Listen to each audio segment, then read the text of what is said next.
Disorders revise करते हैं। Disorders में सबसे पहले याद रखना है कि 2 टाइप के डिसऑर्डर्स होते हैं, मेंडेलियन, क्रोमोसोमल।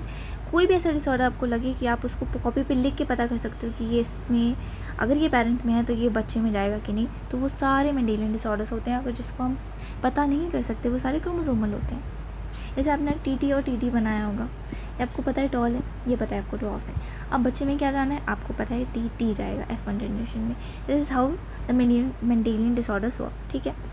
क्रोमोसोमल डिसऑर्डर्स में ऐसा नहीं होता है। क्रोमोसोमल डिसऑर्डर्स में 3 आते हैं, Down syndrome, Turner syndrome and Klinefelter syndrome. जिसमें डाउन सिंड्रोम होता है ट्राइसोमी 21, और इसके बारे में अभी हम पढ़ेंगे आगे। मेंडेलियन डिसऑर्डर्स में ऑल्टरनेशन इन ड्यूरेशन और कोई भी म्यूटेशन की वजह से होता है। अगर हमें याद करना है तो हम ऐसे याद कर सकते हैं, HC वर्मा, एक्स लिंक्ड जितनी भी डिजीज़ है HC वर्मा, ऐसे करके याद कर सकते हैं। इट्स नॉट इन डिसरिस्पेक्ट, ठीक है। H is for haemophilia, C is for colour blindness. सिर्फ ये दोनों एक्स लिंक्ड हैं, बाकी सारी की सारी ऑटोजोमल है, ठीक है। अनदर थिंग, डोमिनेंट में सिर्फ हमें एक दिखेगा, that is the myotonic dystrophy. बाकी सारे के सारे रेसेसिव हैं, देखिए रेसेसिव सब में। Next,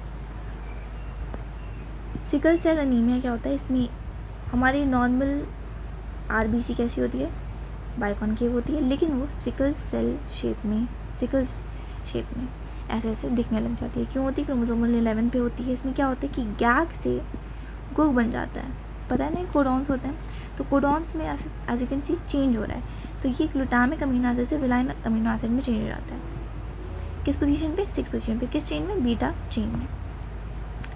normal, die and survive, ये आपको रीज़न पता होगा क्यों।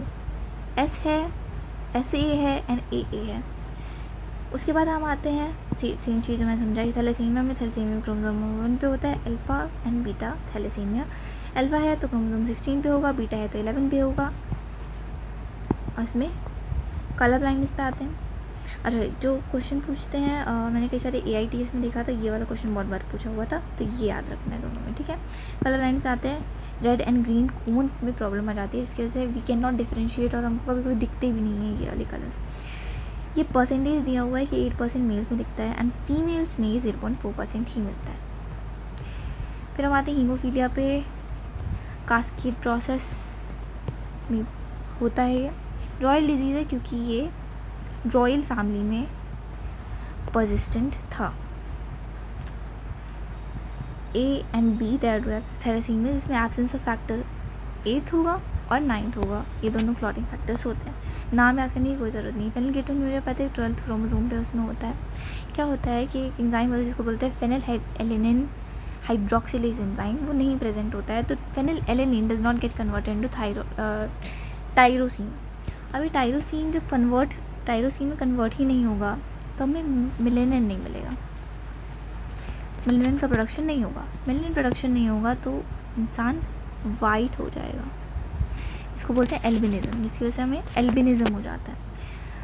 अब जब कोई भी चीज़ है, अगर एक जगह एक टैप है, एक बाल्टी है और एक टैप, उसमें पानी भर रहा है तो बहुत ज़्यादा एक्यूमुलेट हो जाएगा कि नहीं टाइम के बाद, अगर उसको बंद ना किया जाए। तो यहाँ पे ये बंद नहीं हो रहा है, अब ये एक्यूमुलेट करना शुरू किया। जब एक्यूमुलेशन हो जाएगा तो उसमें फेनिल पायरुविक एसिड बन जाएगा, जो ब्रेन में जाके मेंटल रिटार्डेशन कर देता है। क्वेश्चन क्या क्या है, ये आया है, ये आया है और ये आया है, ठीक है। Excreted through urine due to poor absorption in kidney. Next आते हैं डाउन सिंड्रोम। क्या होता है डाउन सिंड्रोम में, ऑटोसोमल एन्यूप्लॉइडी होती है, ट्राइसोमी 21, जैसे मैंने बताया था। लैंगडन ब्राउन ने दिया था, कब दिया था, ये इसके सारे फीचर्स दिए हुए हैं। क्वेश्चन क्या क्या आया था, ये आया था this and congenital heart disease. IQ लो होता है, अनदर क्वेश्चन। इसमें जो पाम होता है, as you can see there is a single crease on palm, this is called another question.